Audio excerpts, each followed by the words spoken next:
Quand j'ai vu passer le premier train de ma life sous mes yeux, j'ai réalisé, il était déjà loin. J'entends encore la loco qui sonne, il s'est évanoui à l'horizon, évaporé avec tous mes diplômes.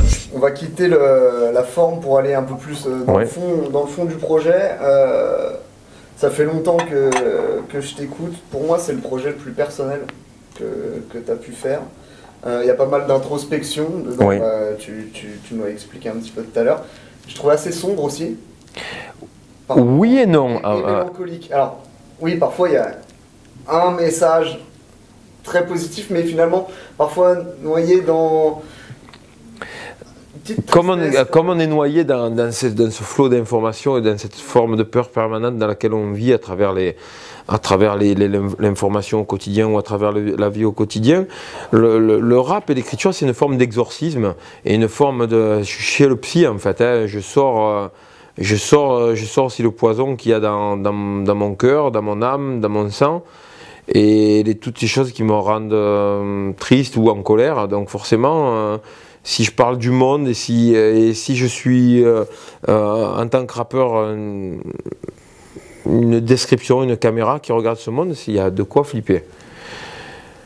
En même temps, j'essaie de mettre des touches personnelles, d'avis personnels, qui sont des touches colorées. Et justement, tu parlais de ces phrases.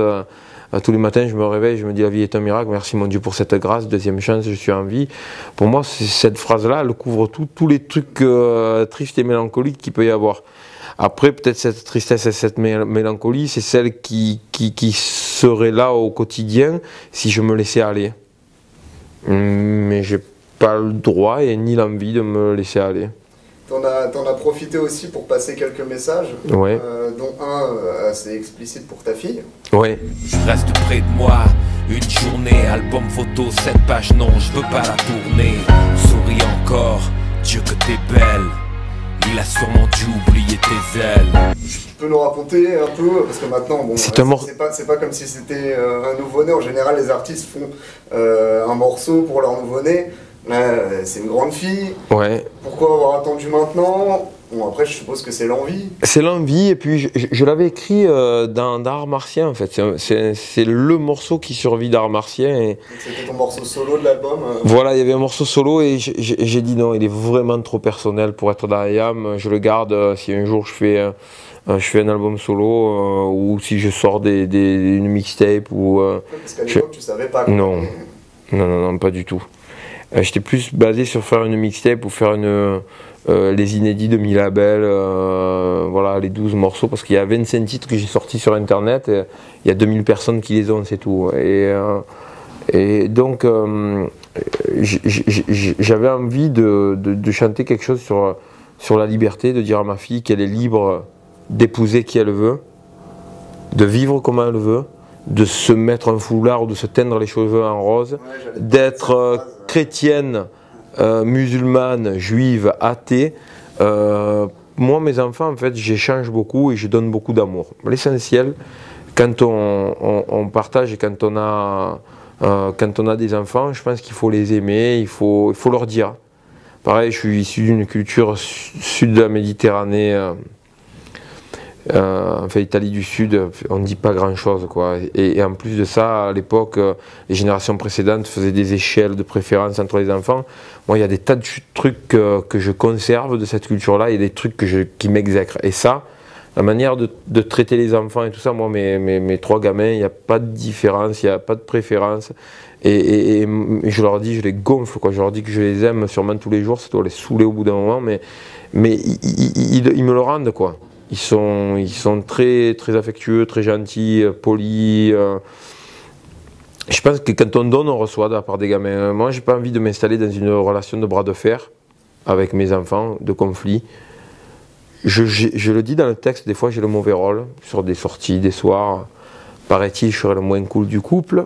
C'est vrai, c'est possible que je sois le moins cool du couple, mais je m'en fous. Parce que pour moi, ce sont les limites des fois. Mais voilà, il y a des moments où d'échange avec les enfants et des fois j'ai envie de leur dire voilà, juste que je les aime et qu'avec nous, avec ma femme et moi, ils seront libres d'être qui ils ont envie d'être.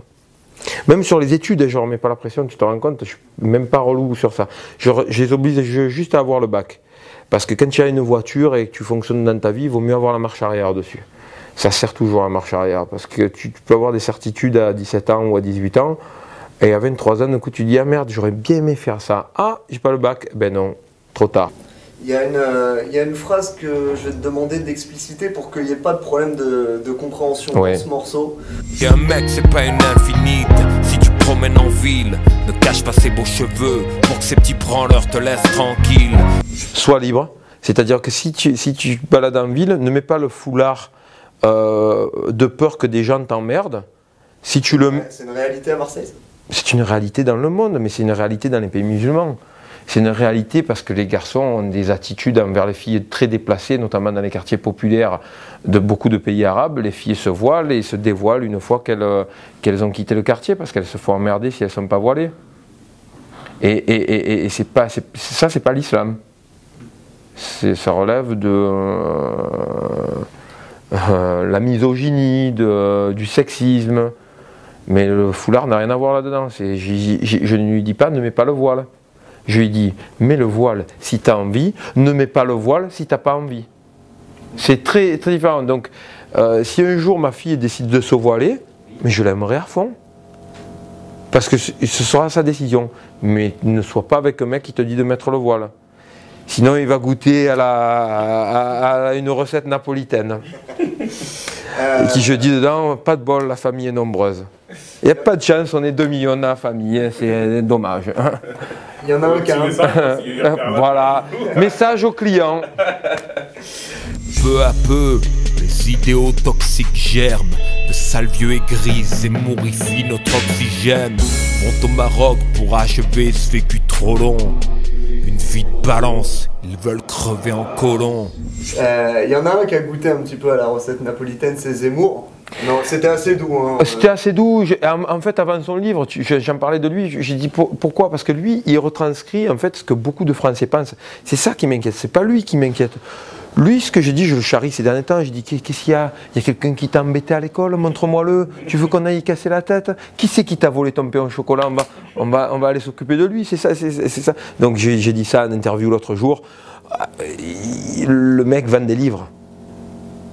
Et la peur, l'aigreur, c'est ce qui fait vendre le plus de livres. Donc, lui est une résultante d'une atmosphère générale qui règne. Tu sais, des symptômes, des phrases importantes dans Étrange fruit, où je dis peu à peu, les idéaux toxiques germent, de sales vieux aigris zémourifient notre oxygène, vont au Maroc, et c'est celle-là, vont au Maroc pour achever ce vécu trop long, une vie de balance, ils veulent crever en colon. Pourquoi j'ai dit ça?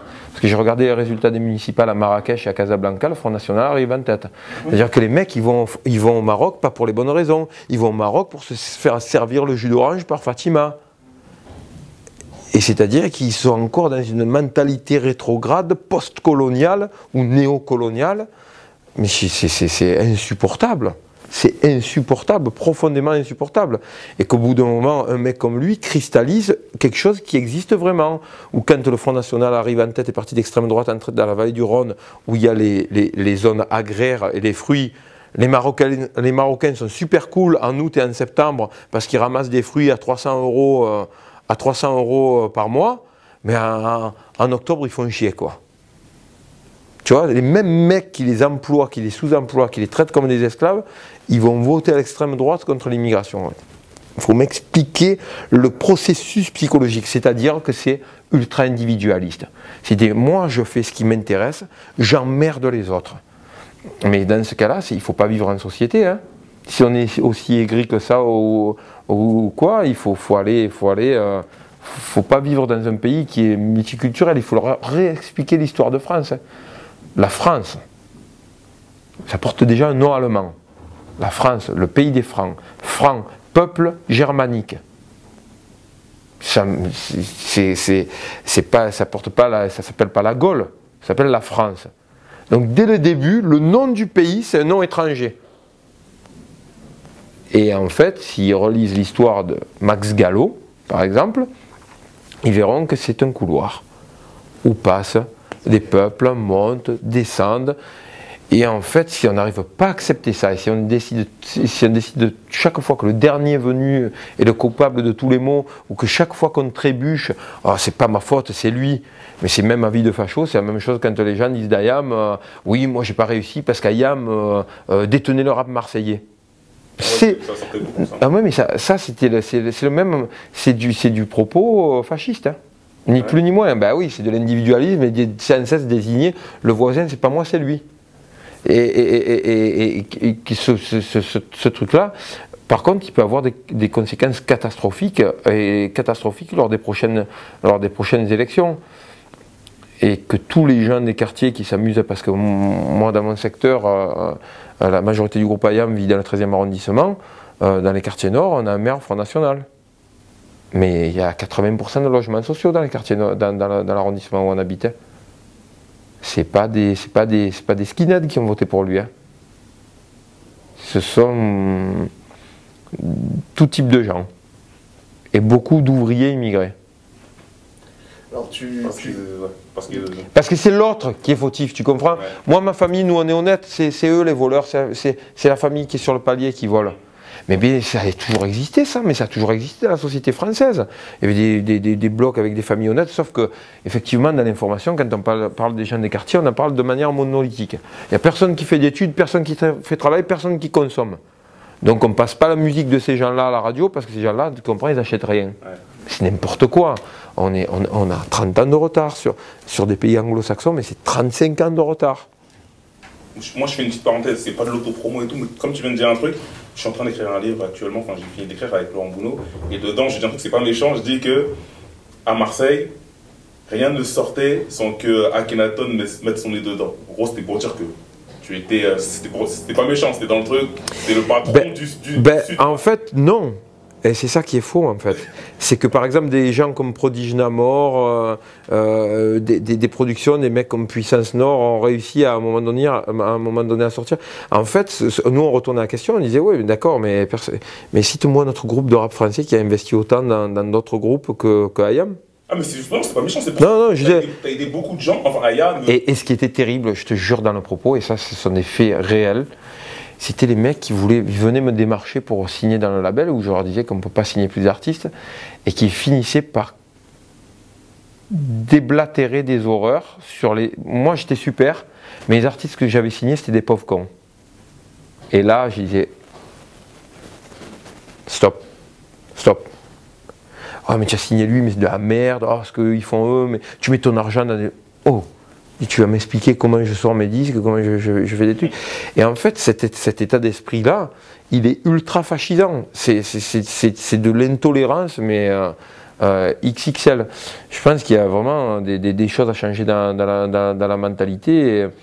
Et des fois, l'euphorie anglo-saxonne de toujours valoriser, je préfère ça que le pessimisme latin de tout démolir. Nos familles ont fui vers un monde meilleur. Oriundi, Rital de l'extérieur. Alors tu parlais justement de la France qui était un couloir de population. Il y a un morceau qui est un hommage à la diaspora italienne, dont tu fais partie. C'était important, on l'attendait peut-être celui-là. Il y en a eu un avant. Il y en a eu un, il y a eu Paez et dans Sol Invictus. Moi celui-là, il est... Et la Cosca, c'est différent. Je pense que la Cosca c'est différent, c'est une histoire, c'est avec des personnages, mais Paez et Oriundi sont liés. Oriundi, je sais pas s'il serait né s'il n'y avait pas eu la Coupe du Monde en même temps que j'écrivais.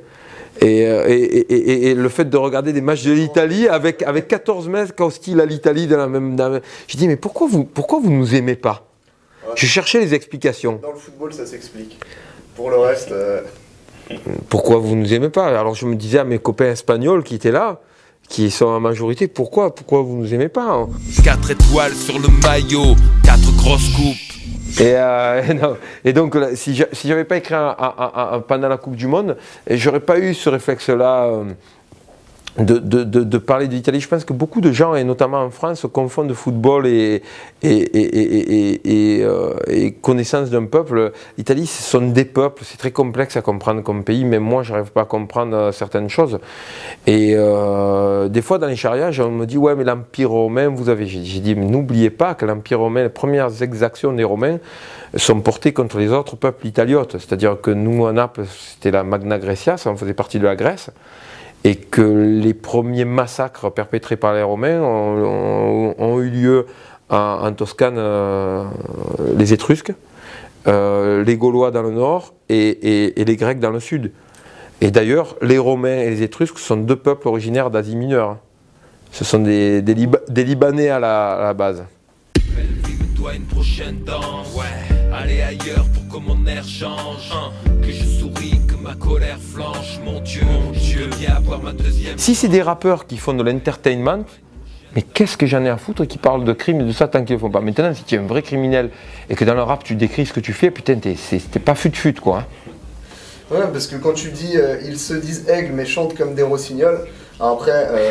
Pareil sur les gars de quartier qui défendent le fait d'être des hommes et de balancer leurs collègues et de téléphoner. Je parle de faits bien précis dont je ne parlerai pas là. Côté impassible, vigilant quand l'hiver était dur, cette ville nous appartient plus qu'à tous ces richards, tous ces aigris et ces vieux pleurnichards. Les rues portent leur nom, les briques portent les nôtres. Rien à battre des hipsters et ces lieux qu'on la côte. J'étais là où il en faut pour rester en vie. Équipe de France bitumeuse brille, les yeux dans le gris. Le temps a fait que mes genoux plient. En pleine forêt d'ennui, j'ai dû creuser ma place facile. Élu domicile dans l'arbre qui les cache.